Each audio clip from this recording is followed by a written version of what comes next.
Boa noite, caros irmãos e caras irmãs, sejam muito bem-vindos a mais um momento de estudo e reflexões. Para darmos início à nossa palestra virtual, faremos uma breve oração para levarmos a nossa sintonia. Querido Jesus, nosso amado irmão, nosso mestre, nosso modelo, rogamos, Senhor, que abençoe este momento para que possamos, através do estudo dos teus ensinamentos, aprendermos com ti a nos tornarmos cada dia melhores, mais evoluídos e com o agir mais em sintonia com o teu Evangelho. Esteja conosco, Senhor, ilumine as nossas mentes e os nossos corações para que possamos tirar o melhor proveito deste momento. Que assim seja. Bem, então hoje estamos dando continuidade ao estudo do livro Pão Nosso, de autoria de Emmanuel, psicografia de Chico Xavier, como fazemos todas as terças-feiras no Grupo Espírita Fraternidade. Hoje nós estamos com o capítulo 74, cujo título é Mais Palestras.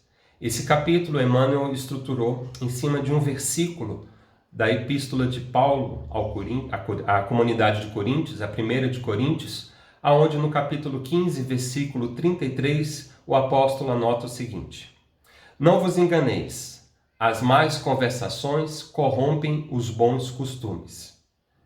Então, essa frase, ela é bastante interessante, nem precisa a gente pegar o contexto desse capítulo inteiro, o penúltimo capítulo da epístola, porque ela por si só já traz todo o arcabouço que a gente necessita para extrair as nossas reflexões da noite. Então, a questão que Paulo coloca é da importância da má conversação, porque muitas vezes a gente não percebe o poder que tem a palavra, especialmente quando ela encontra outros corações, outras mentes, né? Então, é justamente esse alerta. O não vos enganeis é que não venhamos a dar menor importância a algo que é muito relevante para a nossa conduta. Nós somos os seres humanos, nós somos seres extremamente sociais e, diferente dos outros animais, nós temos um rico mecanismo de troca de comunicação através dos sons, da fala, né? E esse elemento é algo fundamental para o nosso relacionamento pessoal e coletivo. E é aí justamente onde está a importância dessa questão. Quando nós falamos, como nós conversamos, nós estamos trocando impressões com outras almas, com outras criaturas. Tanto exercemos nelas influências, como também recebemos de volta dessas pessoas com quem nos comunicamos as influências que elas emitem. E esse processo, esse intercâmbio de impressões, de ideias, de sentimentos, ele tem uma importância que muitas vezes não é devidamente percebida pela nossa conduta, pela nossa interação com as pessoas. Então, Jesus já nos alertou com relação ao cuidado que devemos ter nessas conversas. Se nós pegarmos Mateus, nós temos no capítulo 15, versículo 11, a seguinte advertência: Não é o que entra pela boca o que contamina o homem, mas o que sai pela boca. Isso sim é o que contamina.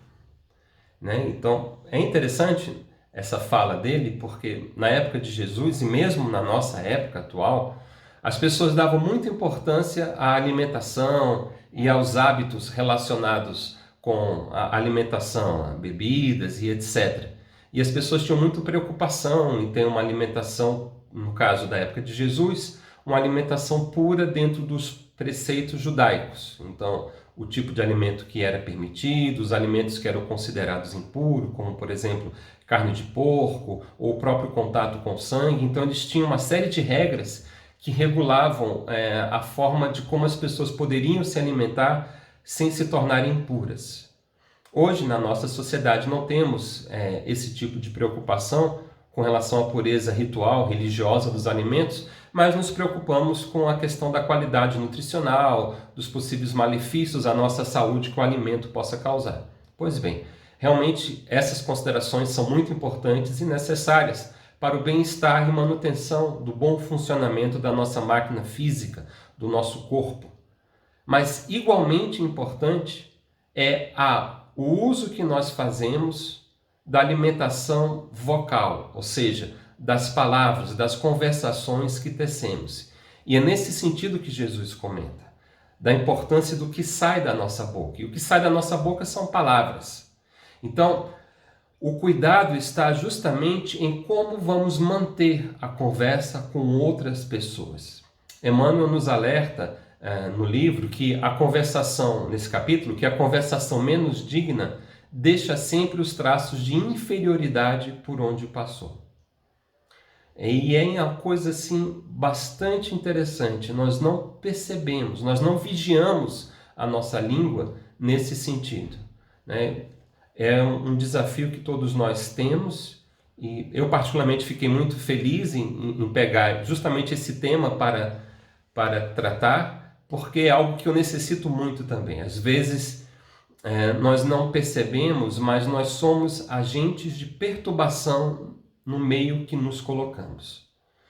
E se nós pegarmos o contexto atual, né, no momento que o Brasil passa, agora em junho de 2020, nós temos, por um lado, um contexto mundial de uma pandemia, algo que a nossa geração não atravessou, através, né, da questão do Covid-19, do coronavírus. Então isso está mudando profundamente as nossas vidas e tudo que traz essa transformação profunda carrega em si uma forte dose de medo, de incerteza e de segurança.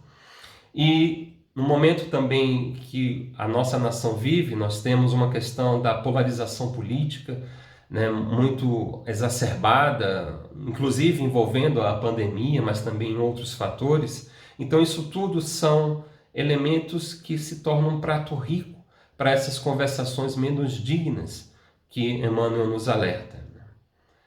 Geralmente a conversa começa num tom neutro, positivo, mas em virtude desse contexto que nos cerca, é muito comum que ela resvale para essas questões e que essas questões sejam abordadas de uma forma menos otimista, menos respeitosa, né? Então é comum que nós acabemos por baixar o nível da conversa, não necessariamente nas palavras, mas no tema que está sendo tratado, né? Podemos estar conversando com alguém que tem uma opinião diversa da nossa e percebemos depois que não estamos preparados muitas vezes para aceitar opiniões divergentes da nossa.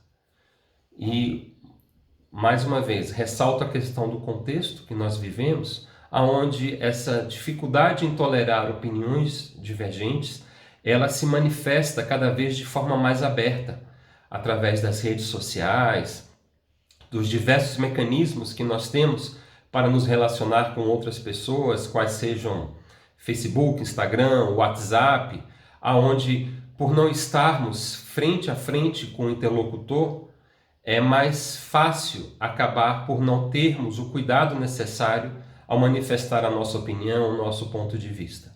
E isso vale não só para a esfera social mais ampla, mas mesmo para o círculo mais íntimo da nossa família, dos nossos amigos mais próximos, do nosso cônjuge, dos nossos filhos, né? Vivemos momentos onde esse cuidado na opinião alheia e na forma como expressamos a nossa opinião está um pouco perdido. E é infelizmente algo comum nós termos que uma conversa dessa termine com alguma das partes aborrecidas, magoadas, enfim, o que caracteriza justamente o que Emmanuel chama de má conversação. Nós temos duas formas de trocar impressões com outra pessoa. A forma boa, aonde eu tenho o direito de expor o meu ponto de vista, de expressar as minhas crenças, a minha visão de mundo, mas eu faço isso de forma respeitosa, sem invadir a liberdade que o outro possui de ter uma opinião divergente da minha, de talvez não concordar com todas as facetas que eu exponho de uma determinada ideia, né? Afinal de contas, somos seres que nos encontramos em estágios diferentes de evolução, que temos uma bagagem cultural, que temos uma história de vida diferente, que vamos prezar valores diferentes. E justamente essa diversidade, se bem aproveitada, é fator primordial a contribuir para o nosso progresso espiritual.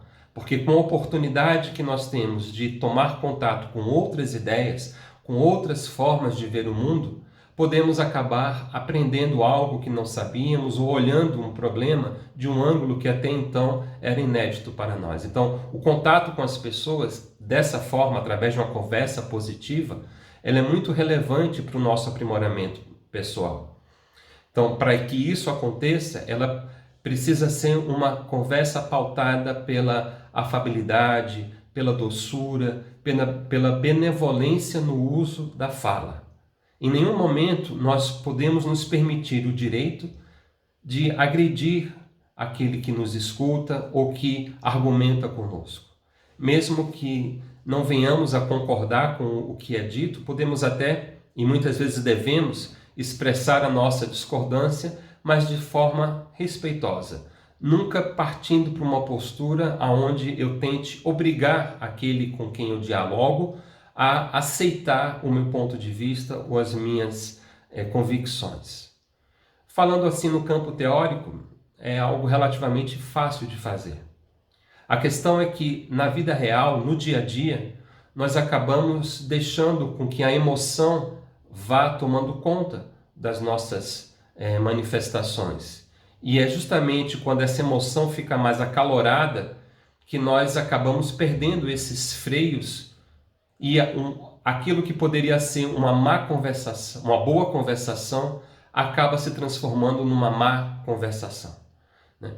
E o interessante é que toda má conversação é improdutiva, porque a partir do momento em que alguém tem a sua opinião ferida de forma agressiva, com palavras contundentes, ásperas, automaticamente essa pessoa, eu levanto o meu escudo de defesa. E na posição de defesa, eu não estou mais receptivo para aquilo que o outro está me dizendo. Na verdade, cada frase que é dita, eu vou processar no meu mecanismo de defesa para extrair um contra-argumento, para encontrar uma ideia que vai se opor àquela que foi apresentada. Então, ao invés do diálogo ter a sua função construtiva, aonde na troca de ideias diferentes algo novo pode ser elaborado, ele passa a ser um diálogo destrutivo, aonde eu levanto meu escudo, me armo contra o outro e já não mais escuto o que o outro tem a dizer. Eu apenas me preparo para revidar cada afirmação, cada golpe verbal que eu recebo. E isso é péssimo. Ao final, as pessoas saem de uma situação assim aborrecidas, chateadas, talvez alimentando sentimentos de mágoa, de ódio, de desconfiança. E como Emmanuel coloca, a conversação má, ela sempre corrompe os pensamentos mais dignos, né? Uma altercação assim, um desentendimento mais acalorado tem mesmo o poder de arruinar todo o dia das pessoas envolvidas, porque elas vão ficar relembrando os momentos, vão ficar imaginando que poderiam ter dito isso ou aquilo, ou que o interlocutor não tinha o direito de fazer aquela ou aquela outra afirmação. Enfim, é um processo onde todo mundo perde, onde nada de proveitoso é de fato extraído. Mas, ao mesmo tempo, nós não podemos fugir das conversações, faz parte da dinâmica da vida moderna. Então, o cuidado que nós temos que ter é justamente na forma como nós vamos nos engajar nessas conversas. E aí a questão que passa a ser um dos pontos importantes nessa análise é a questão da vigilância interna. Ou seja, eu preciso neste momento estar atento aos meus velhos hábitos, a forma como eu tenho de ver as pessoas ou de me relacionar com as pessoas, que não é algo que eu sei já de antemão que seja positivo.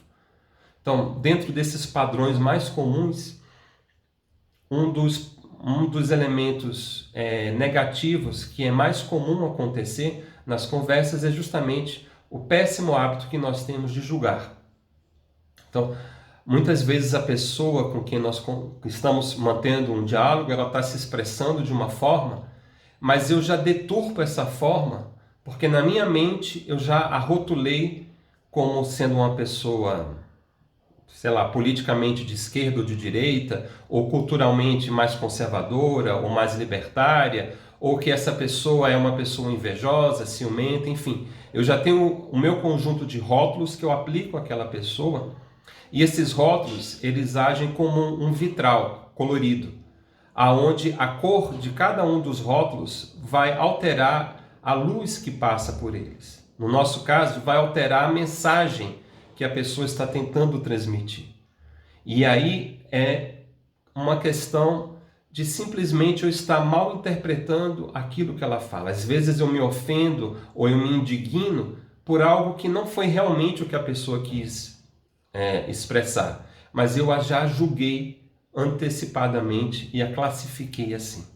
Por isso que Jesus tinha tanta preocupação em nos alertar contra a questão do julgamento, né? A preocupação que nós temos de enxergar pequenos defeitos, ciscos, no olho do nosso irmão, ao invés de se preocupar com a trave, né? Com os grandes problemas que nós trazemos dentro de nós.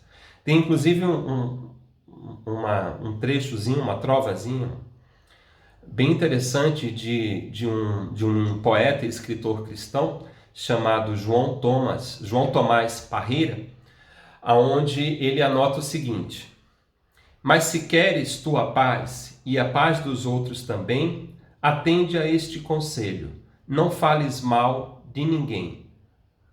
Isso aí está dentro de um poema chamado Não Julgues. E aí, na questão do julgamento, ele coloca entre os pontos que ele coloca, está essa questão que nós temos esse péssimo hábito de falar mal das pessoas, que é a formativa de julgamento.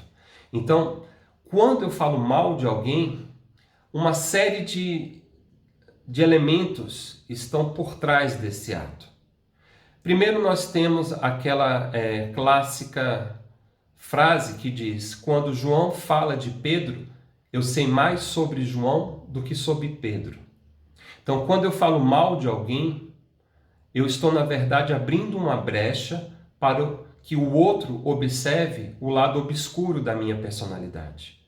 Então, a forma como eu narro um acontecimento vivido por outra pessoa vai demonstrar os meus preconceitos, vai demonstrar os meus critérios de valores incorretos, vai mostrar características inferiores da minha personalidade, como a leviandade, como tendência à fofoca, como um ímpeto de maledicência e assim por diante. Então, toda vez que eu falo mal de alguém, eu estou falando muito pouco sobre este alguém e estou falando alto sobre os defeitos e preconceitos e valores infelizes que eu ainda trago dentro de mim. E a segunda questão que está envolvida nesse processo é que quando eu falo mal de alguém, eu projeto uma energia negativa em direção a essa pessoa. Nós esquecemos, porque estamos atualmente habitando um corpo de carne, mas nós esquecemos do poder e da dinâmica do pensamento. Nós não levamos em consideração que pensamento é energia. E quando eu falo mal de alguém, eu estou projetando esse pensamento em direção a esse alguém. E como é uma projeção de uma energia ruim, porque se eu estou falando mal, eu vou estar naquele momento transmitindo junto com a fala energias de ódio, de inveja, de rancor, de mágoa, ou da crítica superficial ou infundada, enfim. Toda essa carga de sentimentos está sendo projetada de mim para a pessoa. Aqui é o destino das minhas críticas. Mas também aqueles que estão me ouvindo, naquele momento, também sentem a emanação dessa energia negativa que eu estou transmitindo. Então vejam, é algo extremamente desestruturante da harmonia, do ambiente naquele momento. A pessoa que talvez nem esteja ali, provavelmente não está ali, está recebendo uma carga de energia negativa, que dependendo da sintonia que ele se encontre no momento, essa energia vai ser refletida de volta para mim ou vai ser absorvida por ele. E nesse caso, está configurado uma ação perniciosa, negativa, ruim que eu estou executando em outra pessoa. Então ali eu já estou me comprometendo com os mecanismos da justiça divina. E aqueles que me escutam acabam por entrar na mesma sintonia, o que talvez leve a eles a repetir o mesmo tipo de comportamento que eu estou narrando. Né? A gente compreende isso facilmente, relembrando de situações onde alguém começou a falar mal de uma outra pessoa, talvez um membro da família, um dirigente da empresa, um representante político, e logo os demais também estão acrescentando fatos negativos sobre aquela pessoa. Passa a ser uma espécie de crime coletivo, crime esse inspirado por mim, que comecei a falar mal daquela pessoa. Então vejam o poder da má comunicação.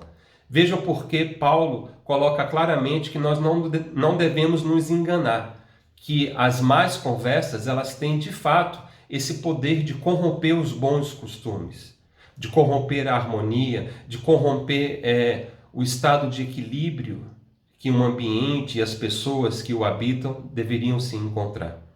Então, essas palavras, elas não são simplesmente ditos que são falados no momento e se perdem por isso mesmo. Elas, na verdade, elas ecoam no ar, né? Elas causam reação nas outras pessoas. Né? Não quer dizer, claro, que por boa conversação, que nós devemos somente ter palavras doces e devemos concordar com tudo que é dito. Não. Quando for o caso, nós temos, como já disse, até o dever de discordar e de revelar algum erro importante que está sendo, naquele momento, considerado. Mas a forma como eu faço isso, e principalmente o propósito, ou seja, sempre de elevar, sempre de tentar trazer algo positivo daquilo que está sendo falado, faz toda a diferença. E isso eu estou me referindo a cada um de nós como agente ativo do diálogo. Mas, igualmente, nós somos, inúmeras vezes, o sujeito passivo dessa situação, ou seja, estamos ouvindo aquilo que é falado. E, mais uma vez, na condição de passivo, se aplica a mesma advertência de Paulo. Temos que ter muito cuidado com os nossos ouvidos. Então, quando estivermos no meio de uma conversa que está caminhando para essa situação, de ser uma conversa carregada de críticas, de julgamentos, de acusações a outros que estão ausentes, ou mesmo que estejam presentes, mas que estejam sendo proferidas acusações e o tom está ficando cada vez mais agressivo, se nós estamos ouvindo, nós temos o dever de tentar alterar o curso dessa conversa, se isso for possível, né? Então, por exemplo, eu estou numa roda de pessoas e alguém lembra um acidente trágico que foi noticiado no dia de hoje. E aí outra pessoa já resgata um outro acidente trágico, um crime, alguma coisa assim. E isso vai se espalhando como se fosse uma doença. Nesse momento, eu, estando atento à situação, devo tentar mudar o curso da conversa. De repente introduzir algo positivo que eu li, algo bom que aconteceu, que saiu no noticiário, que eu tive conhecimento, ou se isso não for o caso, mudar a conversa para um outro assunto que possa ser de interesse do grupo e tenha força de mudar a conversação. E, em último caso, se não for possível atuar de forma a alterar o rumo da conversa, compete então o silêncio caridoso, ou seja, não alimentar o curso infeliz daquela conversação, não desrespeitar as pessoas que estão ali e apenas calar-me, aguardando que a situação siga um novo rumo por conta própria, sem me deixar contaminar pelo espírito das energias, das vibrações negativas que aquela conversa está no momento gerando. Então, precisamos perceber o contexto que nós nos encontramos. É a questão da vigilância, do orai e vigiai, que Jesus tanto comenta. Nós que estudamos a doutrina espírita, que nos consideramos espíritas ou admiradores da doutrina espírita, temos essas ideias relativamente bem desenvolvidas no campo da compreensão intelectual. O nosso grande desafio como espíritas, e aí eu posso estender isso a todos os cristãos, o grande desafio é trazer esse conhecimento evangélico que já alcançou o nosso entendimento para se transformar em ações concretas do dia a dia. É nesse momento que a falta de vigilância nos pega desprevenidos, desprecavidos, com o escudo da moral baixado, e aí nós acabamos nos comportando de forma totalmente contrária a tudo aquilo que acreditamos e que valorizamos como os princípios cristãos, como os princípios da doutrina espírita. E aí mais tarde, quando vamos refletir, nos sentimos envergonhados e derrotados por não termos conseguido agir diferente. Então, a chave para essa questão é estarmos sempre conscientes daquele momento, de cada momento que estamos vivendo, estarmos vigilantes para percebermos o contexto que estamos inseridos e como devemos reagir. Esse talvez seja um dos grandes desafios. A compreensão do que precisa ser feito nós já temos. A questão é estarmos atentos ao momento certo de agir e principalmente a forma de agir. Tem uma passagem do livro Obreiros da Vida Eterna, onde André Luiz está visitando uma colônia, uma espécie de um posto de assistência avançado na espiritualidade inferior, e o irmão Cornélio, que é um dos dirigentes da casa, está explicando a questão do uso da palavra, da comunicação em si. E tem um textozinho bem interessante que ele fala, uma frase pequena que eu gostaria de ler. Diz o seguinte: há que ordenar as palavras e selecioná-las, criando-se campo favorável aos nossos propósitos de serviço. A conversação cria o ambiente e coopera em definitivo para o êxito ou para a negação. Então, é essa a questão. Temos que usar as palavras como ferramentas de fato, como instrumentos de construção. Então, se nós aplicarmos essas ferramentas contra a harmonia do ambiente, vamos estar ferindo a nós mesmos e aos demais. Então, é como uma enxada. Ela tanto pode lavrar a terra fértil, como ela pode ser utilizada para ferir o irmão. A ferramenta em si, ela é neutra. O uso dela é que faz a diferença. Então, que usemos as palavras como ferramentas a serviço do Evangelho de Jesus. Então, que as conversas sejam a enxada, o arado, o rastelo, que nós usamos para lavrar o campo do Senhor. E não para agredir, para ofender o próximo, ou a sua honra, ou as suas opiniões. E para finalizar, gostaria de fechar com um outro pensamento, uma outra frase de um escritor que eu gosto muito, que é Manuel Bandeira, onde ele diz o seguinte: eu gosto de delicadeza, seja nos gestos, nas palavras, nas ações, no jeito de olhar, no dia a dia e até no que é dito com palavras, do que não é dito com palavras, mas fica no ar. Então, que busquemos essa delicadeza na forma de nos comunicar, que venhamos a escolher as palavras com o cuidado do semeador que seleciona as melhores sementes que ele tem à sua disposição. Porque tenhamos certeza que o que plantamos com as nossas ações, e as palavras são as ações mais eloquentes, nós seremos obrigados a colher no futuro. Como o ditado popular diz que pedra arremessada, flecha disparada e palavra proferida não tem volta, as nossas ações precisam ter o cuidado da delicadeza ao selecionar as palavras, ao selecionar as conversas que estaremos envolvidos. Estejamos atentos que para sermos verdadeiros discípulos do Cristo, devemos buscar cooperar com a sua obra e não, sem perceber, nos tornarmos opositores aos seus propósitos de amor universal e restrito. Então, essas foram as considerações que eu separei para refletir. nessa palestra de estudos e vamos fazer o encerramento desse momento com uma prece para também, através das palavras, fecharmos esse estudo em clima de paz e de harmonia. Novamente, querido Jesus, nos dirigimos a Ti, porque és para nós um modelo de conduta moral, o porto seguro que buscamos sempre alcançar. Então, Senhor, rogamos a Ti que auxilie a cada um de nós a nos tornarmos, dia após dia, melhores trabalhadores da vossa seara. Ensina-nos, Jesus, a sermos mansos, a sermos humildes, a sermos benevolentes no trato com o próximo.